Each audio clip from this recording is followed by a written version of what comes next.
Hi, everyone. You're listening to Backstory Let's Hear It on WTBR-FM, Pittsfield, with Roberta McCulloch-Dews of the Mayor's Office in the city of Pittsfield. Thanks for tuning in. Today, we have with us Ricardo Morales, the city's commissioner for the Department of Public Services and Utilities, and Alan Rubin, a former engineer, veteran New York City-based business owner, soccer coach, and current instructor and mentor with the Osher Lifelong Learning Institute at Berkshire Community College. But right now, we're going to kick things off with Ricardo. Welcome, Ricardo. Let's get started. Hi, Roberta. How are you? Hi, Thanks Ricardo. for having me here. You're very welcome. You're very welcome. So I always like to set the stage with all my guests. So let's get into some stats. What's your hometown? My hometown, San Juan, Puerto Rico. Ah, very nice. And how long have you been a resident of Pittsfield in the Berkshires? Well, I moved to Berkshire County in 2011, July 11th, 2011. Okay. Yeah. All right. And so 10 years and 10 some years. months. And was there a specific reason why you moved to the area? Roberta, I came in here because of work, not to Pittsfield specifically, but we thought of Pittsfield as the location to settle while we were, while I was working in Berkshire County. Mm-hmm. So that's what brought us here, work. Okay. And what do you find appealing about the city of Pittsfield? Obviously, you work for the city of Pittsfield right now, but before you were a transplant. So what were some of the things that appealed to you as someone new to the area? So we right off the bat, we noticed that it was a place in the middle of the rural area, and beautiful rural area in Berkshire County. It was a place with some more urban center core, and we grew up. Me and my wife, we both grew up in a large city, so we decided we need some of this. Okay. We need some of this, even though we also appreciate the naturalness of the Berkshires.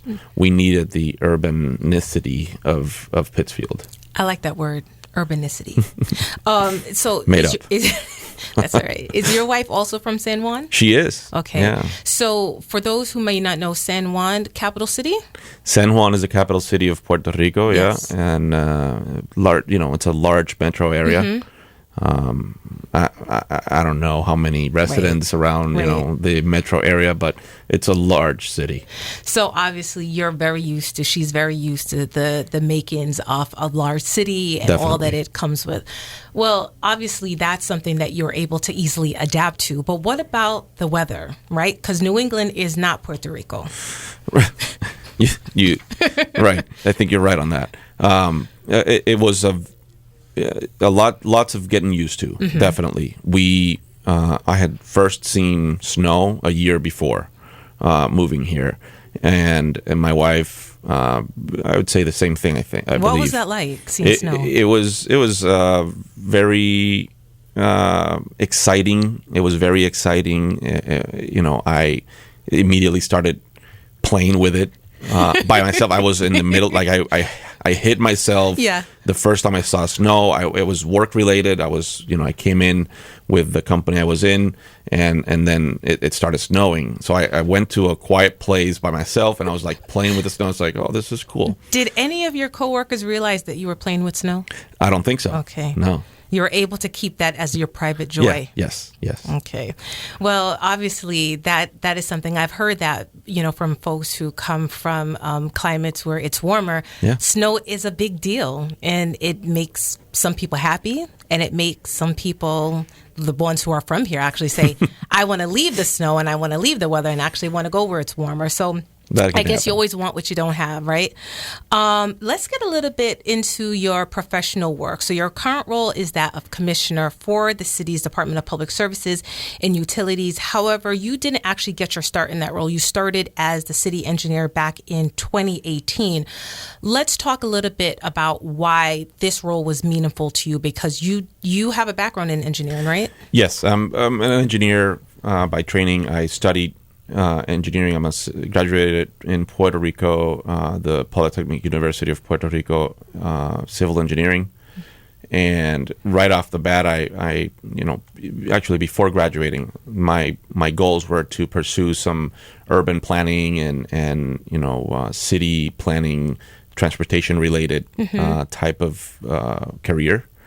That didn't pan out just because there were some opportunities that presented themselves, and I made my first 8 years plus of my professional career in construction management. Okay. So that was that a big shift? When you study civil engineering, there's different things you can do with that, and that's one of them. So I wasn't straying too far from what I studied. Right, same area. Yes, construction. It's right up in the same profession. Let's say I'm not designing or anything like that. I never really thought of myself as a designer, more of a manager and implementing work. Okay. I always saw myself in that capacity. But then one thing led to another, and from Puerto Rico, I started, with the same company. They brought me eventually to Massachusetts, to Berkshire County. Okay, so it was a company from Puerto Rico to here. Okay. Yes. So over in Puerto Rico, I did some work in the naval base with that company, and then they offered me to move over to the mainland. And now I got to ask you about that. Yeah. Was that something that your whole family, right? Weren't they in Puerto Rico? Was that a big shift for you to come here? It was. Everyone was happy about it, definitely. And at the time, I was also getting married, so it was a big ask for my wife. She had just, she had a little more experience having graduated before me. From college, she was working already, so with more time on that. So she would, I will say I'm very grateful for having Melissa as with me throughout the years. She just said, "Let's do it. Very nice. Let's embark on this experience together," and we did. So that's brought us here.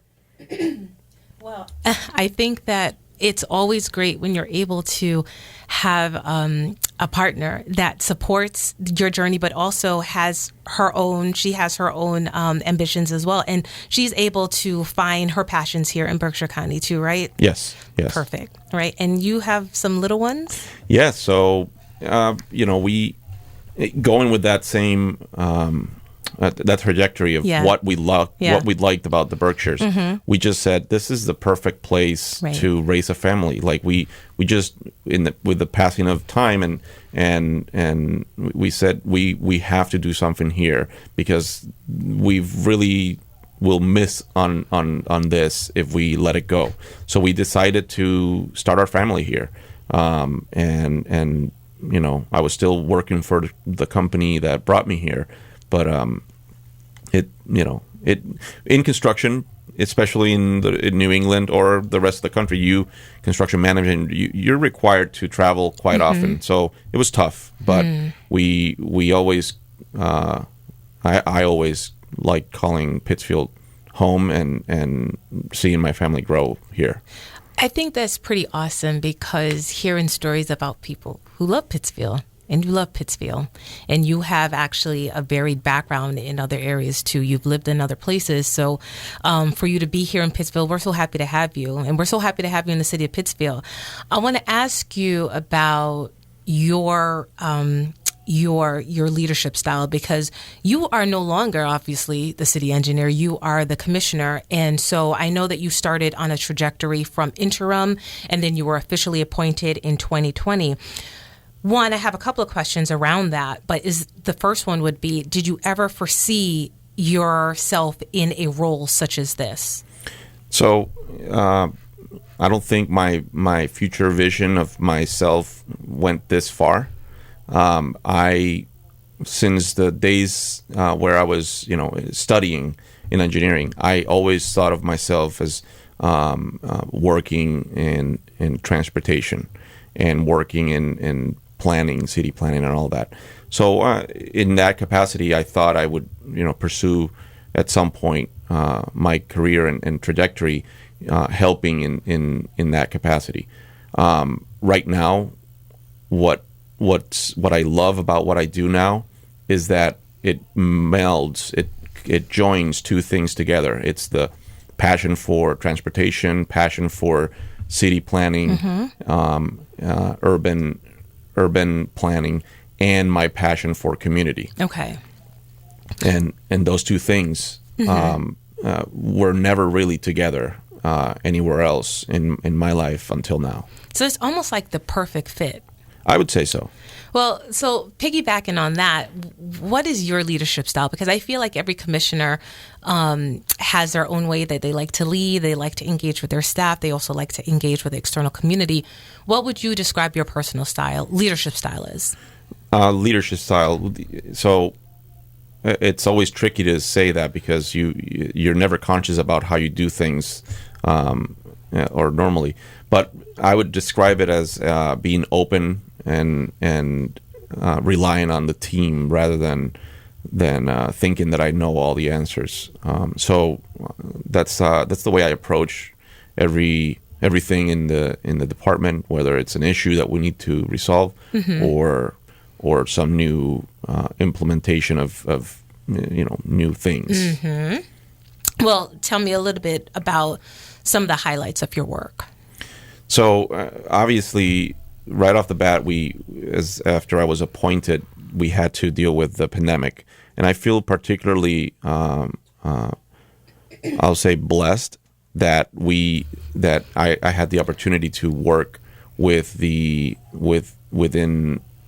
a municipality that took it very seriously, and we did a lot of things the right way, and I'm proud of the work I was able to put in to achieve that. Can you talk a little bit about your work? Because you're behind the scenes, but I think the community has come to rely on data, and we have something called the dashboard. So you were and are instrumental in this effort. So can you talk a little bit about that? So let me talk about that while also saying that not just me, it's several in my team. The idea for the dashboard that informs the community of the daily situational conditions of the pandemic in Pittsfield. It was born from the GIS coordinator in the city, and he brought the idea, and I immediately thought it was a great idea. What's his name? Ryan Grennan. Okay. Yes. So I thought it was a great idea. How we get that done is, the important thing. So we embarked on this journey that now seems crazy to implement, but at the time we had a different mindset of emergency response, and we got it done, and now we have that perfect asset to inform our community. And if I'm not mistaken, the city of Pittsfield was a trendsetter in this kind of yes. Data analysis at the time, at least locally. Yes, right. Definitely. Well, I think, the data is still important because we know we're still going through the pandemic, right? And it's so interesting because even though things have lessened a little bit, we're still in it. So I think having the numbers and having information at the ready is really important to help inform people's decisions and the safety protocols that they use to keep themselves and their families safe. So I just want to say thank you, and thank you for your team for doing that work because it's really important to our city and to our community. So we talked a little bit about the highlights, and I would be remiss if I didn't talk about the elephant in the room. I got to do it, Ricardo. I got to talk about the bike lanes on North Street. Oh, boy. Well, I do, speaking about highlights, I do consider some of the things that we have implemented on North Street and throughout the city and in the programs that enable those things to happen, like the Shared Streets and Spaces program, the Complete Streets program, which I'm proud that the city has adopted that. Well, explain that a little bit for listeners. Yeah, so there's concepts like Complete Streets, and there's also state programs that fund that type of and enable that type of installation and work. So the city has adopted, even before I got here, the Complete Streets principles. So everything, whenever we approach a project in the right-of-way, we have to be thinking about how we make it safe for all modes of transportation, not just vehicle travel, motor vehicles. So during the pandemic, that was expanded to also include how we can enhance, not just make it safer, but enhance the public realm to be less forgiving to motor vehicles, and more safe for everyone else in doing so. And then creating the spaces where things happen, community happens, the economy, and all that. And that's our streets. Our streets are great. Right. We need to make our streets, bring them to a human scale, and in doing so, we will have a connectiveness between the different spaces where community happens. And that, and I understand it, and I know you obviously understand it. What do you think lies behind the disconnect between maybe some community members not fully understanding that we now have streets that are really available for everyone? I mean, like you said, it's not just for the vehicles, but we have safe passages for our bicyclists. We have safe areas for our pedestrians to walk. Why do you think that there is this disconnect? One of the things that I lead with when I explain the reasons for a bike lane, for example, has nothing to do with bicycles, and all to do with creating a safe environment for everyone else outside of the motor vehicle. And that's right in front of us when we talk about and we look at how the North Street bike lanes have performed. So we went down from 2 lanes to 1 lane. That's called a road diet. So now we're talking about traffic calming measures. So we implemented a road diet, and on top of that, while we have 1 lane less, what do we use with that? What do we do with that 1 lane? So let's have a different type of use that at the same time promotes safer travel. So let's add a bike lane. We didn't touch the parking. We didn't touch the 1 travel lane. We didn't change that. We just reduced from 2 lanes to 1 lane and repurposed one of them for a different mode of transportation. Right. In doing so, we made a safer street, and we can see that in the data already. I was just going to ask you about data. How is this being measured? Yes. So right now we're in the collection process of all the data. But I can safely say right now that the crashes on North Street went down. I have the initial report from the police department on that, and you can clearly see the trend drop in crashes as soon as we installed and went down from 2 lanes to 1 lane. I think that's important for people to know because, oftentimes people aren't thinking about that. Right. They're just thinking it's different. And I think anytime there's an introduction of something new, there's always an adjustment, right? People have to get used to new. But when we think about just innovation sometimes comes with a shift. And a lot of times. Yeah, a lot of times. Yeah. But we see that, we're not alone. The city of Pittsfield isn't alone in this. I think it's important for people to also understand what other cities are doing things like this. So we're not just an outlier, right, here in the Berkshires. Definitely. And not just big cities, but all cities of all sizes are trying things like these and rolling with it. And everyone is noticing that when we prioritize for safety, everyone wins. Okay. Tell me a little bit about, and so just for our listeners, there you go. We talked about bike lanes, but please feel free that if you ever want to have questions about bike lanes, please feel free to call our Department of Public Services. Definitely. And we're always happy to answer any questions because we really want people to understand that the bike lanes are part of a bigger purpose. Tell me a little bit about the parklets.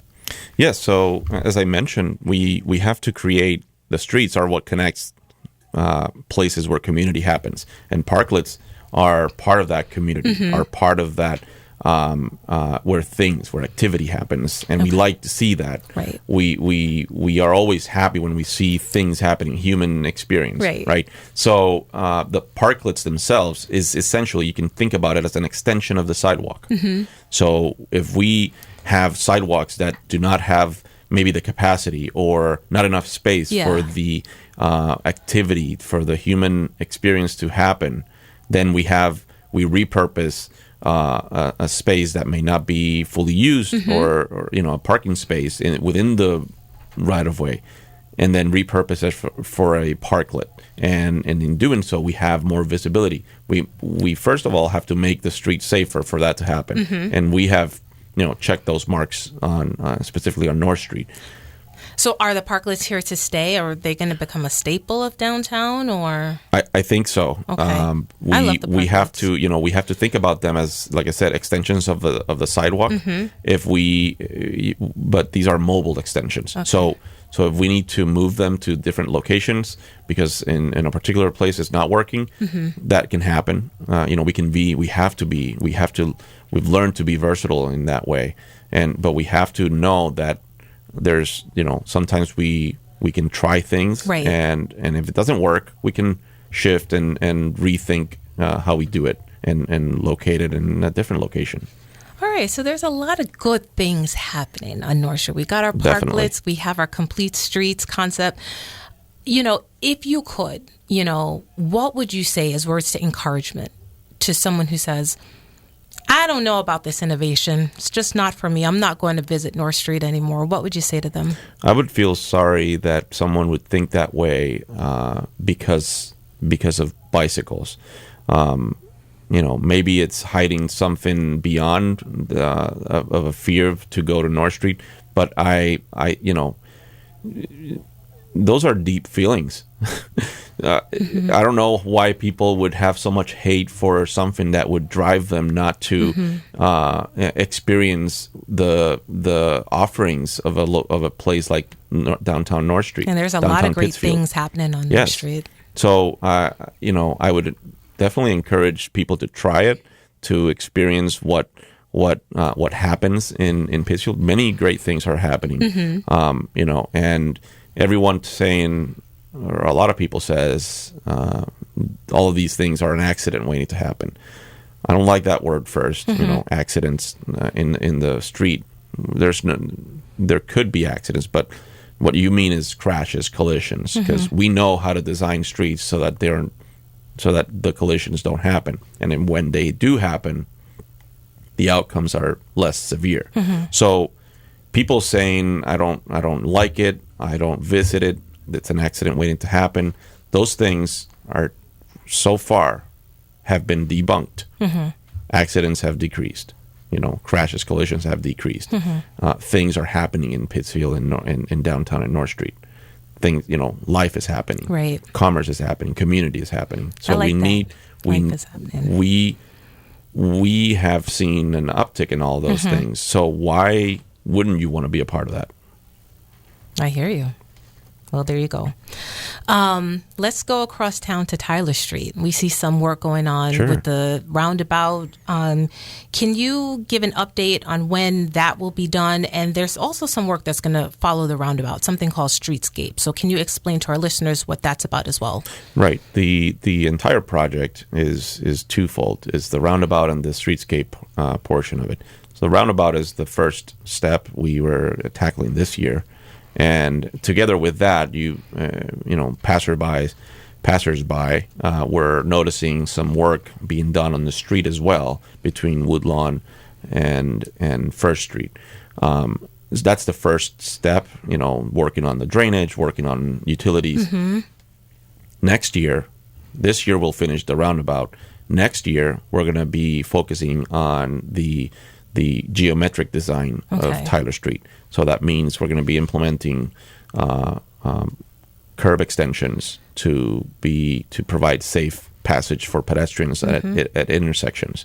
We're going to be providing marked parking spaces. We're going to be providing new signalization for a couple of the intersections on Tyler Street. Wow. We're going to be providing new sidewalks. And also we're going to be providing bike lanes with a buffer. So here's the same trend. We're going to create a street that's safe for not just motor vehicle drivers, but for everyone else as well. If I could just go back a little bit, you just said that the roundabout is going to be finished like this year, so like this fall? Yes. So people are going to be able to use the roundabout? Yes. Wow. That's amazing. Yeah. That's great. Yeah. Exciting. It's very exciting. I feel like Tyler Street is it's getting like a facelift. Yeah. All right. Very nice. Okay. So I just wanted to, leave in the professional realm a little bit. What are some of the things that you do in your spare time? Well, obviously, enjoy time with my family. Mm-hmm. Love enjoying time with my family, with my kids, my wife. My parents are also here. My sister moved here too, so we also enjoy time together. And every now and then. Outside of that, I love playing board games and collect them. So nice. I could get equally passionate about a discussion about board games. All right. And then I also picked up a few things when I came here that I never really did in Puerto Rico. Such as? Well, snow related things. I learned to snowboard. I learned to go down the hill. That's not much of a learning experience, but go down the hill on a tube or I don't know, what do you call it? Sleigh. Yeah. I haven't done it quite often. Racing little kids. Right. But last winter we were able to pick up where we left a few years ago on that end. So I expect that to continue. Good for you. And so I'm just going to round it out with a couple more questions. Where or from whom do you find inspiration? Yeah. Inspiration to me comes from many places. But if we're talking about people, it comes from many people. But what I would say is everything that inspires me has something in common, and that's learning more about your surroundings. Learning, it's constantly looking for expanding your knowledge, and at the same time, being cognizant and recognizing that what we don't know is a lot more than what we do. So I consider myself as a student for on everything. I never stop. Never stop learning. I think that's a good thing. And lastly, if you had one word to describe yourself, what would that word be? Well, following on the previous question, that would be curious. All right. Yeah, I don't want to ever stop being curious. I hear you, Ricardo. Yeah. That's a good place to be. That would be my urge to anyone listening to. Don't stop being curious. Good advice. When we do that, we stop being we stop being kids, Right. and learning about things. And good advice. And I think hopefully our listeners will take that to heart. Ricardo, I just want to thank you so much for joining us today. Thank you for providing context and background into who you are, not only as a commissioner, but also as an individual or resident in the city of Pittsfield. I so welcome the information and the interview today. Thank you so much. Thank you for being on the hot seat about North Street as well. I appreciate that. Thanks for having me. All right, everyone. We're going to take a short break, and we'll be right back with our next guest, Alan Rubin. Thanks, everyone. The Berkshire's only rock station, 89.7 WTBR-FM, Pittsfield, Massachusetts. High school sports is back, and PCTV Sports has you covered. Pittsfield Community Television is proud to bring you live coverage of soccer, cross-country, volleyball, and PCTV Sports is proud to bring you the new Berkshire County High School Football Game of the Week this season. You can find games on PCTV ETV Channel 1302, PCTV Select, and the Pittsfield Community Television Facebook page. Go to pittsfieldtv.org/sports to see our upcoming games. Support for PCTV Sports comes from Lee Bank, Berkshire Community College, Interprint Inc. in Pittsfield, and County Ambulance. Ready for K is a texting program offered free for families in Berkshire County with children ages 0 to 9. Each week, you receive 3 texts with fun facts and tips to help your child learn and grow. It works. Research shows that the simple strategies built on daily routines like getting dressed or preparing a meal lead to 2 to 3 months of child learning gains. Sign up for Ready for K at berkshireunitedway.org and make everyday moments teachable moments. Hey, this is Chief Wynn with the Pittsfield Police Department and Lieutenant Gary Traversa. Hey, Gary. Hey, Chief. We just want to remind all of our listeners and viewers to tune in every Friday for On Patrol with the PPD here on WTBR 89.7 FM, Pittsfield Community Radio, and also on Pittsfield Community Television. Right, Gary? Don't miss Friday mornings, 9 a.m. on WTBR-FM. All the happenings at the Pittsfield Police Department. On Patrol with the PPD here on WTBR 89.7 FM. WTBR. Life moves pretty fast. You don't stop and look around once in a while, you could miss it.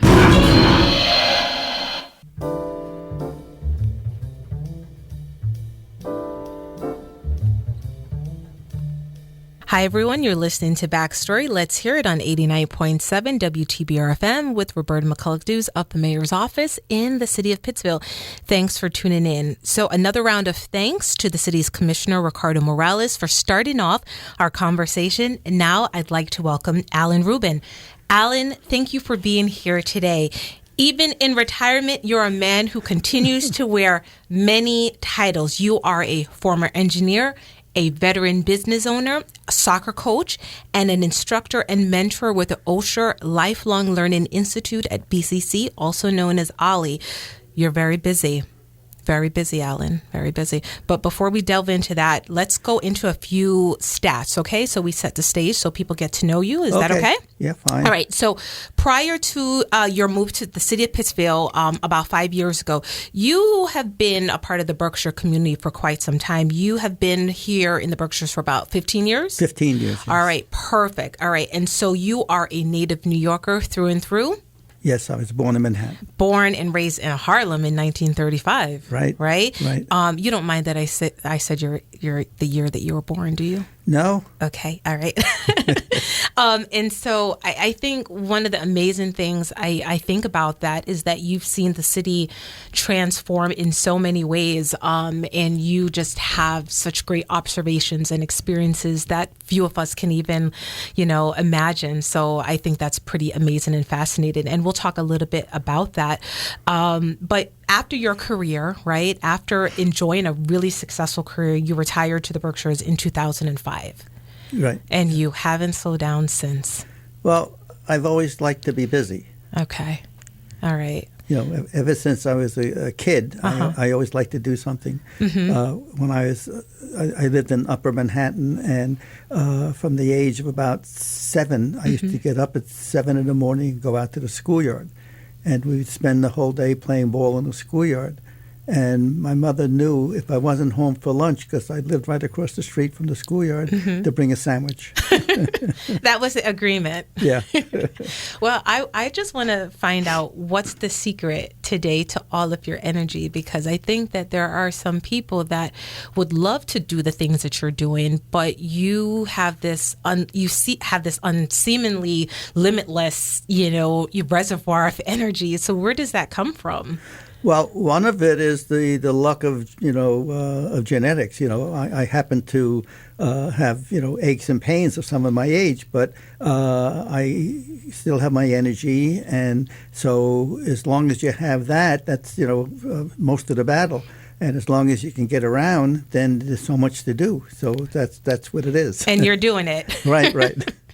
All right. Well, you are a man who has done many things, and I kind of want to get into going a little bit back into your academic training. So your training is in a field called metallurgical engineering. Is that correct? That's correct. Today it's called material sciences. Material sciences. Yeah. Okay. And if I have it correctly, it's described as a study of metals and how they can be transformed into products that basically benefit mankind. Is that kind of like a good description? Or Well, it's one of many things. I mean, any product you have, like bridges, you don't have bridges without metals. Right. So it was. It's funny because I had wanted to be an electrical engineer. And I started school at Lehigh University in Bethlehem, Pennsylvania, to study electrical engineering. And in my sophomore year, we had a course in metallurgy for non-metallurgists, and I found that I was reading the book for fun. So I decided to switch over. So that turned out to be a good decision for me. Well, one of the things I want to ask you, just piggybacking off that, was this like a popular field of study back when you were in school? Well, it was at Lehigh. More and more departments over the years started to develop it, but Lehigh happened to have notoriety in the iron and steel industry. They did a lot of welding development. So my senior year, I went to a prep school because my high school was going on double sessions, and my mother felt that would hurt me getting into a college. And one of my professors there was a Lehigh graduate, and I happened to like him and got to know more about it. So I ended up going there. So it's you could go crazy figuring out what colleges to go to, and I advise a lot of youngsters today. And I said, it almost doesn't make a difference where you go. It's what you do when you're there that counts. Alan, that is such that is the most critical piece of advice, because it's really, whether it's in school or work, what you put into it. If you put in 0, you get back 0. If you put in 100, you get 100. It all goes into your effort and the energy. So you're absolutely and spot on with that, because that's something that I adhere to, that philosophy as well. I want to talk about the shift from your start as an engineer in this field to your family's business, RCI Radio Clinic. So I'm just going to let the viewers know a little bit about this business, right? It was a staple on the Upper West Side, 98th and Broadway, to be specific. And you were at the helm of the family business for about 40 years, right? Yeah. So the business actually opened in 1934, a year before you were born. Right.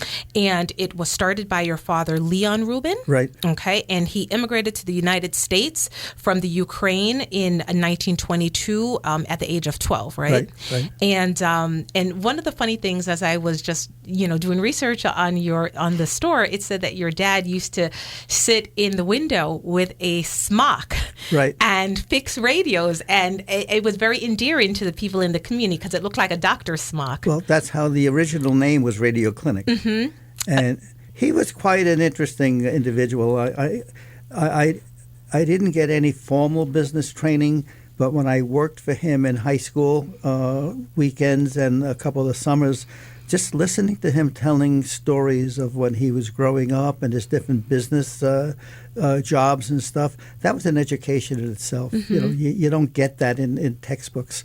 So, and one of the things I learned from him, he used to always start, anytime I'd ask him a question, his first words was, "It's simple." And he always started from the premise it was simple. And I developed that philosophy is no matter what I face, my first thought, it's simple. I mean, finding out what to do may be simple. Doing it may be very hard. But a lot of people don't even realize what they're trying to solve. So, so the real question is, what do you want to accomplish? And then once you want to accomplish it, then you go in that direction. That's actually a really, wise advice. I mean, thinking about, complex issues and problems, starting from the standpoint of it's simple. It breaks it down. It makes it feel like it's solvable, right? And that you can actually tackle it. Yeah. In addition to that advice, obviously seeing your dad come to this, knowing that he's an immigrant, right? He started this business.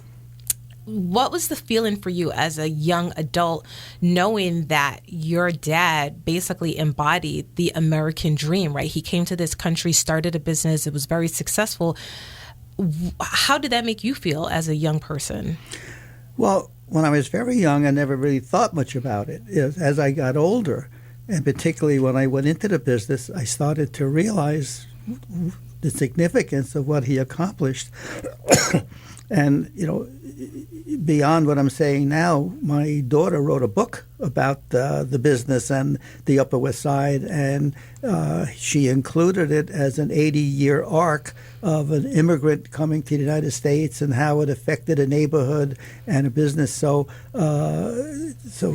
looking through her perspective, it was a nice story about putting a lot of meaning to what he had done. Yeah. And then when I went into the business when he was still alive, and unfortunately he got sick, and it was an opportunity. I was looking to change jobs in industry, and my dad approached me and said, "What do you think about coming in?"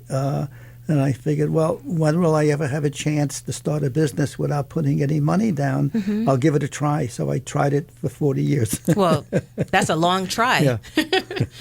But I think, through those 40 years, you've actually seen a lot of things. And, the book that your daughter wrote, I think it's called We Are Staying 80 Years in the Life of a Family, a Store, and a Neighborhood, correct? Right. All right. And so one of the things in the book, she talks about the blackout of 1977 in New York City. And for those who weren't alive during that time or may not be familiar with the blackout of 1977, talk a little bit about that and what that meant for your store at the time. Well, it saved us from going out of business because my father had died. I was a partner with my brother-in-law for 5 years after my dad died, and we were on the point of I was buying him out. And just at the time that I started to learn, I didn't know at the time I agreed to buy the business that we had no money in the bank. We had no credit in the industry, and a lot of people wouldn't ship us. I didn't know that. And a lot of people didn't even know that he had a partner. So the blackout and the looting that followed gave people an excuse to work with us. Okay. And so people look at me like I'm crazy that when I say that was the best thing that happened to us, it was. Right. Because you go into a situation on a crisis basis. There's things I learned where you don't want to be reckless when you do something, but you don't want to hold back and lose opportunities. And I figured that I don't have anything to lose, so I'll try things that I wouldn't normally try. And most of them, a few things are failures, but most things work. And I'm actually working on a book now on how my background as a soccer goalkeeper for 10 years helped me throughout my career. And it's, lessons you learn as a goalkeeper. So I'm trying to integrate that kind of influence in how a lot of my decisions in that business occurred. Well, I mean, I think you have hit the nail on the head when you talk about that. Sometimes it's in the moment of crisis that we learn our greatest lesson. And for some businesses during 1977, maybe they didn't survive. Maybe for some, the impact of that time and maybe the chaotic situation that followed, there were different outcomes, but you guys were still there and being a staple on the Upper West Side. I know that even though when you retired from the business was still in operation, yes, right? It didn't close until 2014, was that it? Or 2014, they moved from the Upper West Side to Queens. I think that was. They didn't move to Queens. They didn't move. Where did they move to? They just went out of business. But they were telling everyone they were going to move to Queens. He was telling everybody they were going because he wanted to keep getting benefits and stuff. Oh, geez. Well, I think one of the things, when the story first broke about the business, ultimately did not transition to Queens. It closed for good. But there were a lot of recollections from people saying this store was a neighborhood staple. This store, they had such fond memories of it. And I found there was a thread, right, online that basically talked about that. And I think your daughter even weighed in, and I think you even jumped in on the thread. The West Side Rag. Yeah, the West Side Rag. Yeah, and you talked about that. And how did it make you feel to know that the family business had such an impact on the community after all this time? Well, you always knew that you always knew that you had an impact, but you never knew to what degree. Yeah. And we always would do things in the neighborhood. We would always help sponsor basketball leagues, and things like that. But when the store got looted, and the day we had 3 stores at the time, and even though that store was closed, the warehouse was in the basement. It was 95 degrees, so we were still delivering our air conditionings and keeping everything going. And people kept coming in and saying, what are you going to do? What are you going to do? And I got tired of having to answer questions all the time. So I put a sign on the window, basically to keep people off my back. I said, "We are staying." And that's where my daughter got the title of the book. Yeah. But people brought flowers. It was just an amazing response from the neighborhood. Right. And that's when I realized that as much as you think you're part of a neighborhood, you don't really know what a small business means to a neighborhood. Right. I feel like, I it's been a while since I've been in New York City, but I feel like from the stories I've heard, the landscape has changed in so many ways in terms of just the exit of small businesses and just the rise of some of the larger corporations because of just the money, right? The rent and all of that. Well, one year, a nice young couple came around, and they were doing a survey on how long you can be in business, stuff like that. And they said, don't waste your time. Just ask them when their lease is up.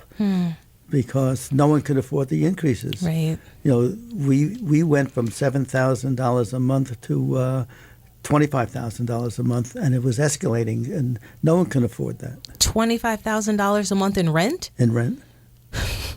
I told my landlord, it's crazy. He says, you're right, but I can get it.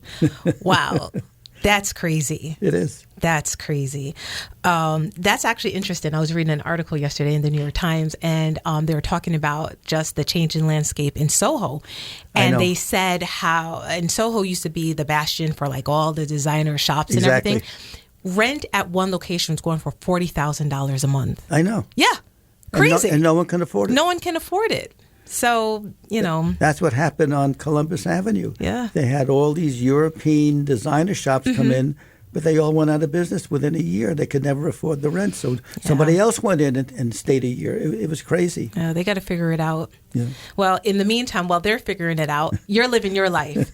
So you're here, and, when you moved to the Berkshires after you retired, you kept it going. So even though you retired professionally, you didn't miss a beat in terms of your community service and your involvement with different groups. So let's talk a little bit about OLLI. How did you get involved with OLLI? Because you're an instructor there and you also take courses there. So tell me a little bit about your affiliation with them. Well, before, many years ago, we had a place over on Lake Pontusic. And we had it for a few years, but at that time, the beginning of OLLI was just starting. And so it morphed. It was lifelong learning, and then it morphed into OLLI. And so it was just a natural to take courses. But for people, Berkshire County has a very high percentage of retirees like us. And it was a way of getting like an instant network of friends. And so you'd go to class and know nobody, and by the time the class was over, you'd have 10 new friends. Oh, wow. Yeah, so it was a really nice way of one of the downsides of the pandemic is most of the new people coming to OLLI, they don't meet face-to-face. It's online, which is good, but it doesn't have the same multiplying effect. But they're starting to go back into hybrid now. Yeah. I was just going to ask you the pandemic's effect on the networking and the engagement that you've come to enjoy. How has that been for you? I mean, it's being on Zoom. We've all had to transition to that. But did you find, what were some of the things that you found maybe challenging moving into that realm? Well, I had been on taken online courses about 35, 40 years ago. So going online to take courses was nothing new to me. So, and then I was actually one of the people that would help other OLLI members get familiar with Zoom. Do that. So to me, it was an easy transition, and most people picked it up pretty quickly. But even with like the engagement, I mean, apart from your courses, no one was really like getting together and saying we're gonna, come together and just maybe hang out and a few people. In your pod. So you had a pod. Yeah. Okay. We have a group of friends. You have a group of friends. And it's you don't need a lot of friends. You just need a few good ones. So I hear that, Alan. I'm a catalyst for a monthly history study group. Okay. And we used to meet at Alta for lunch, and you can't do that anymore. No. So we've continued online. Okay. And the email distribution list is about 100 people right now. Wow.